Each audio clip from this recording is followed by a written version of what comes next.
To celebrate the Tallis Scholars' 40th anniversary, Peter Phillips commissioned a new work from one of the most exciting composers of choral music of today.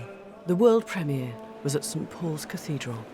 So when Peter approached me to write a piece for him, it was simultaneously thrilling and terrifying at the same time.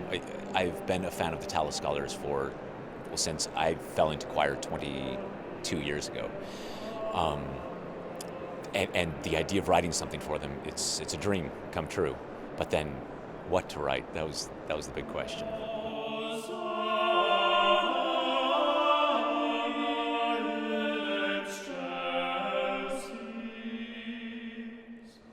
This summer, I spent some time first in Spain, and I went to the Sagrada Familia, the Gaudi Cathedral in Barcelona. And on the outside of the cathedral are the words Sanctus, Sanctus, spiraling up to heaven. And I thought, this is a piece. There's the architecture for the piece for Peter and for the Tallis Scholars. And I wrote quite a bit of that piece and then brought it into a rehearsal for them to try to sing it. And then as soon as they started singing, I thought, oh God, no, it's not at all, I didn't write it well. And so I threw almost everything out, and I kept only the Sanctus bit, just a little portion of Sanctus.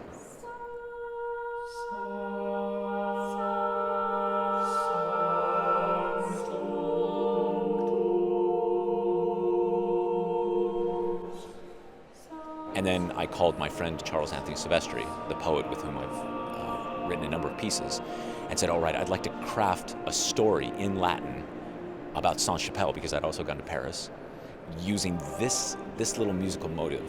And he constructed this whole story around that little fragment.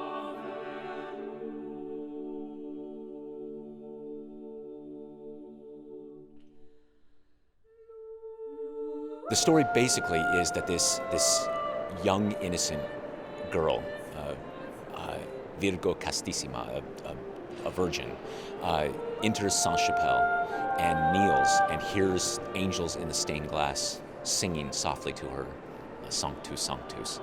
And God, Tony wrote just the most beautiful text. And I think the music tried to reflect that.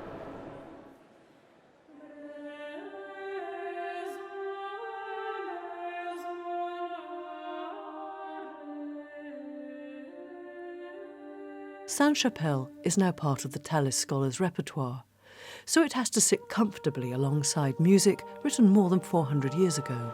I listened and have listened to so much of the Tallis Scholars singing and Bird and Tallis, and so my idea, I think conceptually as we wrote it, was that as the angels were singing, this light was coming through the stained glass and refracting, so that it was the sound of the Renaissance, the sound of the Tallis Scholars being refracted a little, and then just through me.